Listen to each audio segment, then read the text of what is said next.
छत्तीसगढ़ विधानसभा का शीत सत्र अनिश्चित काल के लिए स्थगित हो गया है। वैसे तो सत्र कुल 5 दिन चलना था, लेकिन 3 दिन में ही सत्रावसान हो गया। कार्यवाही स्थगित होने से पहले सत्ता पक्ष और विपक्ष के बीच तीखी नोकझोंक तीसरे दिन भी देखने को मिली। बीजेपी विधायकों ने पर्ची फाड़कर बकायदा आसंदी की तरफ भी फेंक दी। इससे पहले तीसरे दिन विपक्ष ने चावल वितरण का मुद्दा उठाते हुए सरकार से कई सवाल किए, जिसका जवाब खाद्य मंत्री अमरजीत भगत ने दिया। हमें जितना चावल मिला था उसका वितरण कर दिया। 3 दिन में सत्र खत्म होने पर आरोप प्रत्यारोप भी जमकर हुआ। विपक्ष ने आरोप लगाया कि सदन ने उनका अपमान किया है, तो सत्ता पक्ष ने पलटवार किया कि 3 दिन में विपक्ष ने सारी हदें पार कर दी विरोध करने के दौरान। अब सवाल है कि हंगामे की भेंट चढ़े शीत सत्र का सार निकला क्या? क्या जनहित के मुद्दों पर चर्चा हो पाई या नहीं हो पाई? इसी पर चर्चा करेंगे। हमारे साथ में 2 विधायक इस वक्त जुड़ेंगे जो कि सदन में भी मौजूद थे। सौरभ सिंह भारतीय जनता पार्टी के विधायक हैं और हमारे साथ में राम कुमार यादव जुड़ेंगे, कांग्रेस पार्टी के विधायक हैं। आप दोनों का बहुत बहुत स्वागत है। चर्चा आप दोनों से करें उससे पहले आज जो रिएक्शंस निकल के सामने आए सत्र से, उस पर बात करते हैं।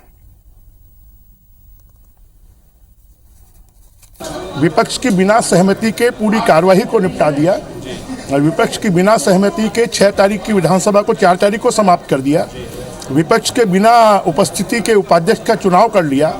विपक्ष को 5 मिनट के लिए विधानसभा स्थगित होती है और आधे घंटे बाद घंटी बजती है, और आधे घंटे बाद घंटी बजती है तो उसके बाद 1 घंटे के लिए फिर छुट्टी हो जाती है।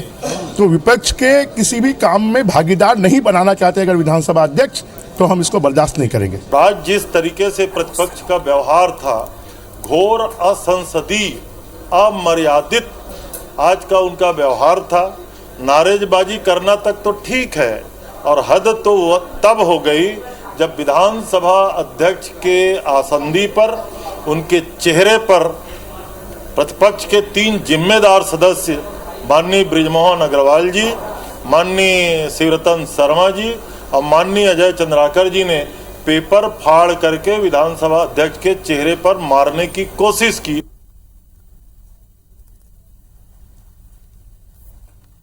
तो कुल जवाब आती है कि शीतकालीन सत्र 5 दिवसीय होना था। 6 जनवरी को इसकी नियत समय था सत्रावसान का, लेकिन 2 दिन पहले ही मात्र 3 दिन की कार्रवाई के बाद ही इसे स्थगित कर दिया गया। और इस 3 दिन की कार्रवाई का लब्बोलुआब भी अगर आप देखें तो पहले 2 दिन के दौरान भी कार्रवाई पूरी तरह से चल नहीं पाई और हंगामे के चलते हंगामे की भेंट चढ़ गई। आरक्षण को लेकर ही सबसे ज्यादा इस पर हंगामा होता रहा, और इस पर बातचीत करने के लिए हमारे साथ में 2 विधायक लगातार बने हुए हैं। सौरभ सिंह जो कि भारतीय जनता पार्टी के विधायक हैं, राम कुमार यादव जो कि कांग्रेस पार्टी के विधायक हैं। राम कुमार जी, सबसे पहले शुरुआत आपसे। सत्ता पक्ष की तरफ से आप चूंकि यहां पर मौजूद हैं, 3 दिन का लब्बोलुआब निकला क्या? जनता के बीच ये संदेश तो देना होगा कि शीतकालीन सत्र उठाया था, जनता से जुड़े मुद्दों पर चर्चा करने के लिए उठाया था, लेकिन 3 दिन 5 दिन का सत्र 3 दिन चला और उस 3 दिन में भी सिर्फ हंगामा और हंगामा देखने को मिला। क्या कहेंगे राम कुमार जी?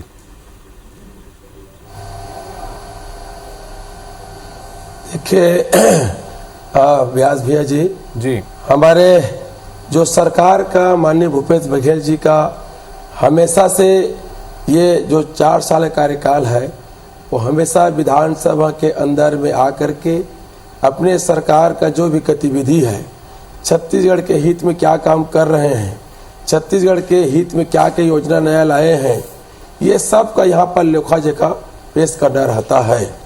लेकिन जिस प्रकार से विपक्ष का जो व्यवहार अभी है, वो हमेशा से हर चीज में अड़ंगा डालने का काम करते हैं, चाहे छत्तीसगढ़ का विकास की बात हो कि छत्तीसगढ़ का हक अधिकार की बात हो। अभी आप देखे होंगे कि हमारी सरकार ने यहाँ जो है विशेष सत्र ला करके 2 दिन का छत्तीसगढ़ में अनुसूचित जाति, अनुसूचित जनजाति, अन्य पिछड़ा वर्ग और सामान्य वर्ग, ये सभी का हक अधिकार के लिए एक यहाँ पर विधेयक ला करके उसको माननीय राज्यपाल के पास में भेजा गया। लेकिन भारतीय जनता पार्टी का चेहरा पूरे प्रदेश और पूरे देश, आपके मीडिया के माध्यम से पूरे देश प्रदेश ने देखा है कि किस प्रकार से भारतीय जनता पार्टी के नेताओं ने रात के अंधेरे में जाकर के माननीय राज्यपाल को गुमराह करने का काम, राज्यपाल का जो ऑफिस है उसको सर्वमान्य ऑफिस होता है, सबका ऑफिस होता है, लेकिन उन्होंने भारतीय जनता पार्टी के कार्यालय बनाने सौरभ सिंह जी क्या कहेंगे इस पर? सीधा गंभीर आरोप ये कि विपक्ष ने सदन के भीतर सारी गरिमा को तार काट कर दिया और अपना आपा खो दिया। विपक्ष ने इस बार सारी हदें पार कर दी, ये आरोप लग रहे हैं आपके ऊपर। पूरे प्रदेश से देखा है। जी सौरभ जी, हमने कोई हदें पार नहीं की है। वेल में जाना हमारा संवैधानिक अधिकार है। लोकसभा में भी लोग वेल में जाते हैं और सभी प्रदेश की विधानसभाओं में भी जाते हैं। आज जो हमने मुद्दा उठाया था वो है गरीब कल्याण अन्न योजना का, जिसमें सरकार के पास 20 महीने का जो चावल केंद्र सरकार से आया है इस योजना के तहत, जो अतिरिक्त चावल राशन कार्ड धारियों को मिलना था, उस चावल का वो 40 मिनट में हिसाब नहीं बता पाए।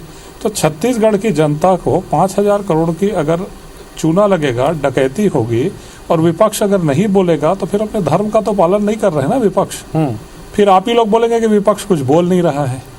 और दूसरी बात यह है कि मेरे छोटे भाई राम कुमार जी ने जो आरोप राज्यपाल जी के ऊपर लगाया है या राजभवन के ऊपर लगाया है, राज्यपाल और राजभवन एक संवैधानिक व्यवस्था है और एक संवैधानिक इंस्टीट्यूशन है। उस इंस्टीट्यूशन के ऊपर कांग्रेस रैली कर रही है, उस इंस्टीट्यूशन के ऊपर कांग्रेस दबाव बनाने का प्रयास कर रही है और कांग्रेस उनके ऊपर आरोप लगा रही है। विधानसभा में सौरभ जी, विधानसभा अध्यक्ष का पद भी संवैधानिक पद है और ऐसे में अगर आसंदी पर बैठे हुए व्यक्ति की तरफ कागज फाड़कर उड़ाए जा रहे हैं तो क्या ये जो लोकतांत्रिक व्यवस्था है, संवैधानिक व्यवस्था है, उसके खिलाफ नहीं है? क्योंकि आज सदन के भीतर ये भी देखने को मिला है और आप लोग ये कह रहे हैं कि अब चूंकि कोई भी सरकारी कार्यक्रम होगा, कोई विधानसभा का कार्यक्रम होगा, उसमें बीजेपी के विधायक शामिल नहीं होंगे। क्या कहेंगे इस पर? देखिए क्या होता है, सदन के जो मुखिया होते हैं वो विधानसभा के अध्यक्ष होते हैं। मैं उनके ऊपर कोई टिप्पणी नहीं करना चाहूंगा, परंतु आज जो घटनाक्रम हुआ वो बहुत खेदजनक था, पीड़ादायक था और उनको आज हम लोगों से जो बात करनी थी या गतिरोध दूर करने का प्रयास करना था वो गतिरोध दूर नहीं हुआ। इसमें सबसे बड़ी अगर कोई भूमिका है इस पूरे गतिरोध में तो वो भूमिका है संसदीय कार्य मंत्री की। संसदीय कार्य मंत्री की जवाबदारी और जिम्मेदारी होती है कि आज सुबह संसदीय कार्य मंत्री जी आए, हम लोगों के पास आए, उपाध्यक्ष का चुनाव था, सर्वसम्मति से हमने दस्तखत किया, नेता प्रतिपक्ष जी ने दस्तखत किया, मैंने भी दस्तखत किया। तो अगर आप उसके लिए हमारे पास आ रहे हैं कि सर्वसम्मति से आप उपाध्यक्ष का चुनाव कर दीजिए, तो अगर कोई गतिरोध है, लेकिन वही सवाल मेरा सवाल है जो मैंने सवाल यहाँ पर राम कुमार जी से भी किया, हमारे पास नहीं आ सकते विपक्ष के पास। एक तो 5 दिन का सत्र था, वो 3 दिन में ही खत्म हो गया और उसके पीछे उस 3 दिन में भी पूरी तरह से कार्रवाई नहीं हो पाई क्योंकि लगातार वहां पर सदन के भीतर हंगामा देखने को मिला। अब सत्र होते हैं, जनता से जुड़े मुद्दों को उठाने के लिए होते हैं, जनता बड़ी उम्मीद से आप लोगों की तरफ देखती है, लेकिन सत्र में चर्चा ही नहीं हो पाती, हंगामा होता रहता है और ज्यादातर ऐसे मुद्दे जिसमें आपकी सियासत जो है कहीं ना कहीं देखने को मिलती है। तो ये क्या नुकसान जनता का नहीं है? देखिए जनता का फायदा कैसे हुआ मैं बताता हूं। सबसे पहले दिन जो मुद्दा उठा वो मुद्दा उठा जल जीवन मिशन का। छत्तीसगढ़ में सबसे बड़ी महत्वाकांक्षी योजना चल रही है माननीय प्रधानमंत्री जी की, जल जीवन मिशन, जिसे घर घर पानी जाना है। उसमें जो टेंडरिंग में भ्रष्टाचार हुआ है और भ्रष्टाचार करने के बाद समय सीमा में काम नहीं किया जा रहा है, उसका मुद्दा उठाइए। तो सबसे निहित जनता के हित का मुद्दा है, जनता के घर तक पानी जाना चाहिए, इसका मुद्दा उठा। दूसरे दिन जो मुद्दा उठा वो मुद्दा उठा, मैंने उठाया, लाइवलीहुड कॉलेज में जो भ्रष्टाचार हो रहा है, राम कुमार जी जानते हैं उसको, डीएमएफ का मुद्दा था, डीएमएफ में हो रहे भ्रष्टाचार का मुद्दा को हम लोगों ने उठाया। आज जो मुद्दा उठा वो गरीब कल्याण अन्न योजना का मुद्दा उठा। यही सब तो मुद्दे उठ रहे हैं। धर्मांतरण का मुद्दा है, वो मुद्दा हम उठा रहे थे, लॉ एंड ऑर्डर का मुद्दा उठा रहे थे। 2 दिन सदन चलने तो देते, इतनी क्या जल्दी थी मुख्यमंत्री जी को अनुपूरक सूची टाइप करा दी, टाइप कराने के बाद आगे खसका दिया। क्यों डर रहे हैं? कुछ ऐसे मामले हैं, कुछ ऐसे भ्रष्टाचार जो है सत्र को चलने नहीं दिया गया, समय से पहले ही सत्र को खत्म कर दिया गया। बीजेपी तो कह रही है हम तो चर्चा चाहते थे, आप लोग कह रहे हैं कि बीजेपी चर्चा चाहती नहीं थी, सिर्फ हंगामा कर रही थी।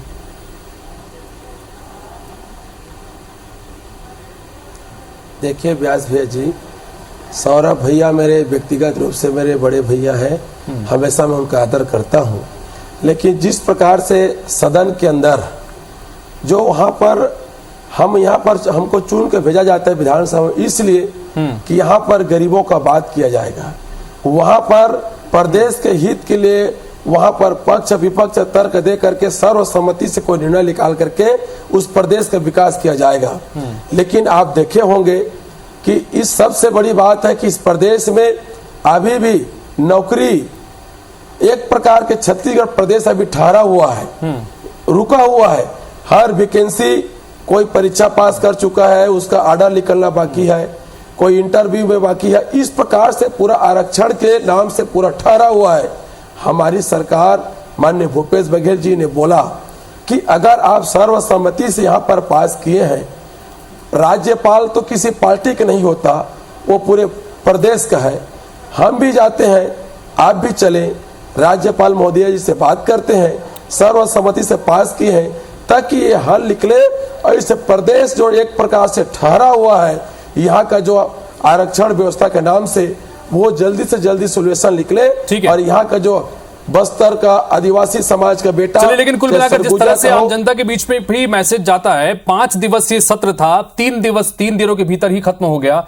आप लोग कह रहे हैं कि चर्चा हुई है, लेकिन ज्यादातर समय पर सिर्फ हंगामा देखने को मिला और असल जो मुद्दे थे जनता के वो कहीं पीछे छूट गए। सियासत ज्यादा देखने को मिली और सदन में कहीं न कहीं संवैधानिक पद पर बैठे व्यक्तियों की गरिमा को भी ध्यान नहीं रखा गया। ये मैसेज भी कम से कम निकल के आता है। आप दोनों का बहुत बहुत शुक्रिया इस चर्चा में शामिल होने के लिए, अपनी बात रखने के लिए। तो कुल मिलाकर सत्र था और लेकिन सत्रावसान हो गया। 5 दिन के सत्र का सत्रावसान मात्र 3 दिन के भीतर ही कर दिया गया। इसी के साथ फिलहाल इस बुलेटिन में इतना ही। नमस्कार।